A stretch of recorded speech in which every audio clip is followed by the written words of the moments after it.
Darshan bale ಅರ್ಜಿ ವಿರುದ್ಧ ready ಆಗ್ತಿದೆಯಾ ಖಡಕ್ ರಿಪೋರ್ಟ್ ಅನ್ನುವಂತಹ ವಿಚಾರಗಳು ಕೇಳಿ ಬರ್ತಾ ಇದೆ. ಸುಪ್ರೀಂ ನೋಟಿಸ್ ಬೆನ್ನಲ್ಲೇ ಅಧಿಕಾರಿಗಳು ಅಲರ್ಟ್ ಆಗಿದ್ದಾರೆ. ನಟ ದರ್ಶನ್ ಅವರ ಜಾಮೀನು ಅರ್ಜಿ ಏನಿದೆ ಸುಪ್ರೀಂ ಅಂಗಳದಲ್ಲಿದೆ. ಈಗ ರೇಣುಕಾಸ್ವಾಮಿ ಕೊಲೆ ಆರೋಪ ಪ್ರಕರಣದಲ್ಲಿ ಜೈಲಿನಲ್ಲಿರುವಂತಹ ದರ್ಶನ್ ಜಾಮೀನಿಗಾಗಿ ಸುಪ್ರೀಂ ಕೋರ್ಟ್ ಮೊರೆ ಹೋಗಿದ್ದಾರೆ. ಈ ಅರ್ಜಿಯ ವಿಚಾರಣೆ ಕೂಡ ನಡೆದಿದ್ದು 1 ವಾರದ ಗಡುವನ್ನು ನೀಡಿರುವಂತಹ ಕೋರ್ಟ್ ವರದಿ ನೀಡುವಂತೆ ನೋಟಿಸ್ ಅನ್ನ ಕೂಡ ಕಳಿಸಿದೆ. ಈ ಸುಪ್ರೀಂ ಕೋರ್ಟ್ ನಲ್ಲಿ ನಟ ದರ್ಶನ್ ಜಾಮೀನು ಅರ್ಜಿ ವಿಚಾರವಾಗಿ ಈ ಕಾರಾಗೃಹ ಇಲಾಖೆ ಅಧಿಕಾರಿಗಳಿಂದ ಪರಿಶೀಲನೆ ಕೂಡ ಶುರುವಾಗಿದೆ.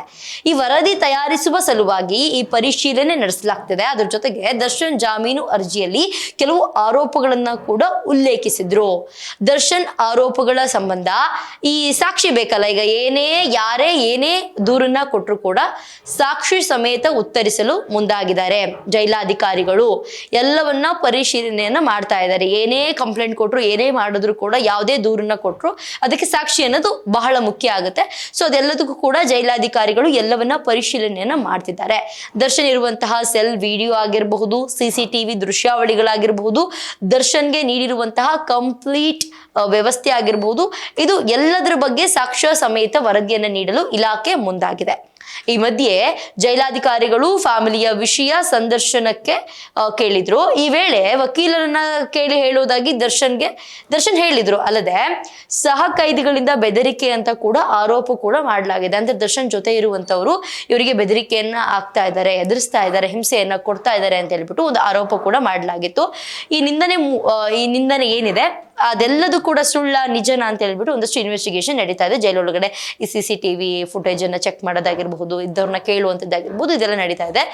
ಅದ್ರ ಜೊತೆಗೆ ಜೈಲಿನಲ್ಲಿ ನಿಂದನೆ ಆಗಿರಬಹುದು, ಇದೆಲ್ಲ ಪ್ರಚೋದನೆ ಇದೆ ಅಂತ ಕೂಡ ದರ್ಶನ್ ಅವರು ಹೇಳಿಕೆಯನ್ನ ಕೊಟ್ಟಿದ್ದಾರೆ. ಈ ನನ್ನ ಜೀವಿಸುವ ಹಕ್ಕನ್ನ ಕಸಿಯಲಾಗಿದೆ, ನಾನು ಏನ್ ಬದುಕಬೇಕು ಅನ್ಕೊಂಡಿದ್ದೀನಿ, ನನ್ನ ಜೀವಿಸುವಂತಹ ಹಕ್ಕನ್ನ ಕಸಿಯಲಾಗಿದೆ ಅಂತ ಹೇಳ್ಬಿಟ್ಟು ಆರೋಪಿಸಿ ಇದನ್ನ ಕೂಡ ಅರ್ಜಿಯಲ್ಲಿ ಸಲ್ಲಿಸಿದ್ದಾರೆ. ಈ ಸಹ ಕೈದಿಗಳ ಜೊತೆ ದರ್ಶನ್ಗೆ ಸಂಪರ್ಕ ಇಲ್ಲ ಅಂತ ಹೇಳ್ಬಿಟ್ಟು ರಿಟರ್ನ್ ಸ್ಟೇಟ್ಮೆಂಟ್ ಅನ್ನ ಕೊಟ್ಟಿದ್ದಾರೆ. ಸಪರೇಟ್ ಸೆಲ್ ನಲ್ಲಿ ದರ್ಶನ್ ಅನ್ನ ಇಡಲಾಗಿದೆ ಅಂತ ಹೇಳ್ಬಿಟ್ಟು ಮಾಹಿತಿಯನ್ನ ಕಲೆ ಹಾಕ್ತಾ ಇದ್ದಾರೆ. ಈ ಬಗ್ಗೆ ವರದಿ ನೀಡಲಿರುವ ಕಾರಾಗೃಹ ಇಲಾಖೆ ರಾಜ್ಯ ಗೃಹ ಇಲಾಖೆಗೆ ವರದಿಯನ್ನ ನೀಡಲಿದೆ. ಈ ಜೈಲಿನ ವ್ಯವಸ್ಥೆ ಬಗ್ಗೆ ಪರಿಶೀಲಿಸಿ ವರದಿಯನ್ನ ನೀಡಲು ಸೂಚಿಸಿದಂತಹ ಸುಪ್ರೀಂ ಕೋರ್ಟ್ ನೋಟಿಸ್ ಕೂಡ ಕಳಿಸಿತ್ತು. ಏನಂತ, ಜೈಲಿನ ವ್ಯವಸ್ಥೆ ಬಗ್ಗೆ ಪರಿಶೀಲಿಸಿ, ಯಾರ್ಯಾರು ಎಲ್ಲಿದ್ದಾರೆ, ಯಾರ್ಯಾರಿಗೆ ಏನೇನು ಸಮಸ್ಯೆ ಆಗ್ತಿದೆ, CCTV ಫುಟೇಜಸ್ ಆಗಿರಬಹುದು, ಯಾರಿಂದ ಯಾರಿಗಾದ್ರೂ ಸಮಸ್ಯೆ ಆಗ್ತಿದೆಯಾ ಅಂತ ಹೇಳ್ಬಿಟ್ಟು ಸುಪ್ರೀಂ ಕೋರ್ಟ್ ಕೂಡ ನೋಟಿಸ್ ಅನ್ನ ಕಳಿಸಿತ್ತು. ಈ ಎಲ್ಲಾ ಸಾಕ್ಷಿಗಳೊಂದಿಗೆ ವರದಿ ನೀಡಲಿರುವಂತಹ ಕಾರಾಗೃಹ ಇಲಾಖೆ ಇನ್ನೆರಡೇ ದಿನದಲ್ಲಿ ಗೃಹ ಇಲಾಖೆ ಮೂಲಕ ಸುಪ್ರೀಂ ಕೋರ್ಟ್ಗೆ ವರದಿಯನ್ನ ನೀಡಲಿದೆ. ಇನ್ನು 2 ದಿನ ಬಾಕಿ ಇದೆ. ಇನ್ನು 2 ದಿನದಲ್ಲಿ ಒಳಗಡೆ ಏನ್ ನಡೀತಿದೆ, ಏನ್ ನಡೀತಿಲ್ಲ, ಅವ್ರಿಗೆ ಏನಾದ್ರು ಸಮಸ್ಯೆಗಳು ಆಗ್ತಾ ಇದೆಯಾ, ನಿಜವಾಗ್ಲೂ ಅವರ ಒಂದು ಅಂದ್ರೆ ಜೀವಿಸುವ ಹಕ್ಕನ್ನ ಏನಾದ್ರು ಕಿತ್ಕೊಂಡಿದ್ದಾರಾ, ಅದೆಲ್ಲದಕ್ಕೂ ಕೂಡ ಉತ್ತರವನ್ನ ಇನ್ನು 2 ದಿನದಲ್ಲಿ ಕೊಡಲಿದೆ.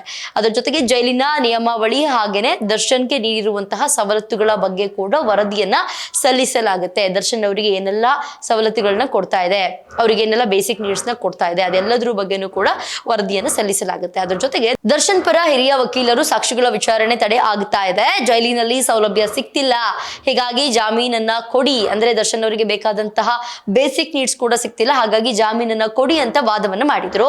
ಈಗ ಸುಪ್ರೀಂ ಕೋರ್ಟ್ ರಾಜ್ಯ ಸರ್ಕಾರ ಹಾಗೆ ಸೆಷನ್ಸ್ ಕೋರ್ಟ್ಗೆ ನೋಟಿಸ್ ಅನ್ನ ಮಾಡಿದ್ದು 1 ವಾರ ಟೈಮ್ ಅನ್ನ ನೀಡಿದೆ. ಅಂದ್ರೆ ದರ್ಶನ್ ಅವ್ರಿಗೆ ಏನ್ ಸಿಗ್ತಿದೆ, ಏನ್ ಸಿಗ್ತಾ ಇಲ್ಲ, ಬೇಸಿಕ್ ನೀಡ್ಸ್ ಸಿಗ್ತಾ ಇದೆಯಾ ಇಲ್ವಾ, ಅವ್ರಿಗೆ ಜಾಮೀನ್ ಕೊಡಬೇಕಾ ಕೊಡಬಾರ್ದ, ದರ್ಶನ್ ಅವರು ಒಂದಷ್ಟು ಲಿಸ್ಟ್ ಅನ್ನ ಕೊಟ್ಟಿದ್ದಾರೆ. ಜೊತೆ ಇರುವಂತಹ ಜೈಲಿನಲ್ಲಿ ಇರುವಂತವ್ರು ನನಗೆ ಹಿಂಸೆಯನ್ನ ಕೊಡ್ತಿದ್ದಾರೆ, ನನಗೆ ತುಂಬಾ ಕಷ್ಟ ಆಗ್ತಿದೆ, ನನಗೆ ಬದುಕುವ ಹಕ್ಕನ್ನೇ ಕಿತ್ಕೊಂಡಿದ್ದಾರೆ ಅಂತ ಅನ್ನಿಸ್ತಿದೆ, ನನಗೆ ಸಿಕ್ಕಾಪಟ್ಟೆ ಕಷ್ಟ ಆಗ್ತಿದೆ, ಹಂಗೆ ಹಿಂಗೆ ಅಂತ ಹೇಳ್ಬಿಟ್ಟು ಒಂದಷ್ಟು ಲಿಸ್ಟ್ ಅನ್ನ ಕೊಟ್ಟಿದ್ದಾರೆ. ಈಗ ಬೇಲ್ ಕೊಡ್ಬೇಕಾ ಕೊಡಬಾರ್ದ ಅನ್ನೋದಕ್ಕೆ ಇದೆಲ್ಲದೂ ಕೂಡ ಮ್ಯಾಟ್ರ್ ಆಗತ್ತೆ. ಏನೆಲ್ಲ ಸಮಸ್ಯೆಗಳು ಆಗ್ತಾ ಇದೆಯಾ ಇಲ್ವಾ, ಸುಳ್ಳು ಹೇಳ್ತಿದಾರಾ, ಇದೆಲ್ಲದನ್ನು ಕೂಡ ಕಾದ್ ನೋಡ್ಬೇಕು.